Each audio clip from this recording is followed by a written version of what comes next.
Sekitar 2017-an, 2016-an ini masih pasar. Bahkan masih banyak penjual-penjualnya. Ya, jadi ini seru di sini dulu. Sekarang sudah tidak, sudah dikosongkan dan dijadikan pelataran luar Masjid Nabawi. Dan ini kalau bulan Ramadan, jangankan bulan Ramadan, Jumatan saja penuh. Itu orang sampai ke jalan-jalan sana. Dan memang sejak dahulu ini adalah pasar. Namanya adalah Pasar Manafah. Ya. Waktu itu Nabi SAW ketika sampai di Madinah, Nabi itu bersama para sahabatnya itu pasarnya gabung dengan orang-orang Yahudi. Ya, gabung dengan orang-orang Yahudi. Sehingga transaksi antar mereka, jual beli antar mereka itu kecampur-campur. Ada ribanya, ada gorornya, ada menipunya, ada ngurangin timbangan dan lain sebagainya.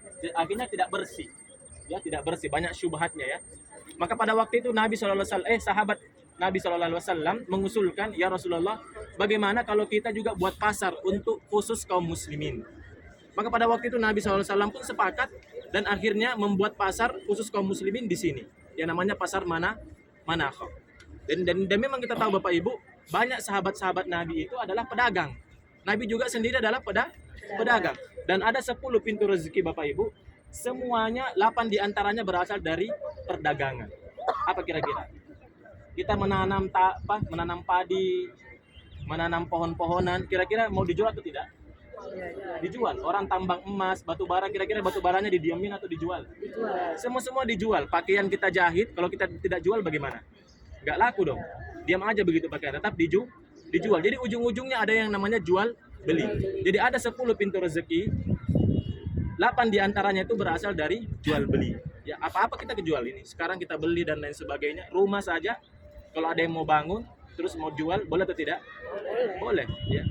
Atau tapi beberapa yang lainnya adalah tidak berasal dari jual beli. Seperti misalnya kita bekerja, punya dapat gaji bulanan, itu tidak berjual beli. Tapi kira-kira uangnya itu dipakai buat jual beli atau tidak?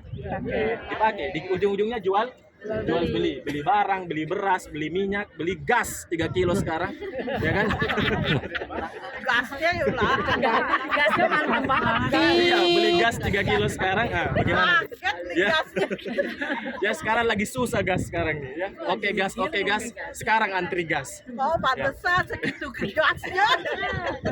Jadi ke gas. Ya, lupain dulu. Kerajaan Arab Saudi sangat perhatian dengan yang namanya Al-Quran dengan hadis. Dan kita tahu Bapak Ibu bahwa percetakan terbesar di dunia untuk Al-Quran itu berada di Madinah, yaitu percetakan Malik Fahd. Dan itu digagas oleh Malik Fahd.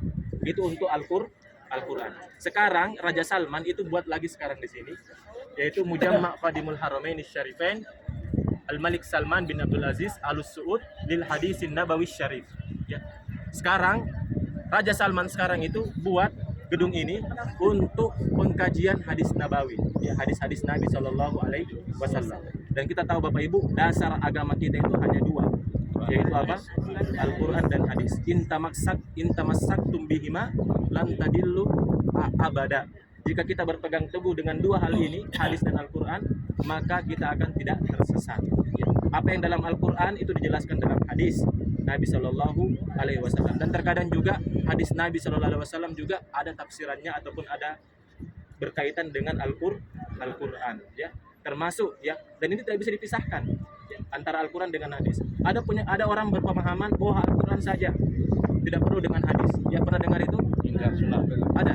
Padahal tidak boleh. Ya, kira-kira dalam Al-Quran ada tidak penjelasan berapa jumlah rakaat salat maghrib, salat isya, salat duhur, salat subuh? Di mana dijelaskan itu semua? Di hadis. Terus terkait dengan manasik haji, ya, bagaimana pelaksanaan haji Nabi SAW dan juga umrohnya, kecuali itu semua dibahas dalam hadis. Al-Quran hanya menjelaskan apa? Ya, hijjul bait, ya, menjelaskan bahwa berhaji bagi yang mampu. Adapun detail-detailnya itu dijelaskan melalui hadis Nabi SAW. Dan ini Bapak Ibu terbuka untuk umum, tapi biasanya banyak digunakan oleh anak mahasiswa. Ya, jadi itu sekarang ini ya. Jadi di sini ada berbagai macam literatur kuno dan juga buku-buku yang berkaitan dengan hadis Nabi Shallallahu Alaihi Wasallam. Ya, oke, kita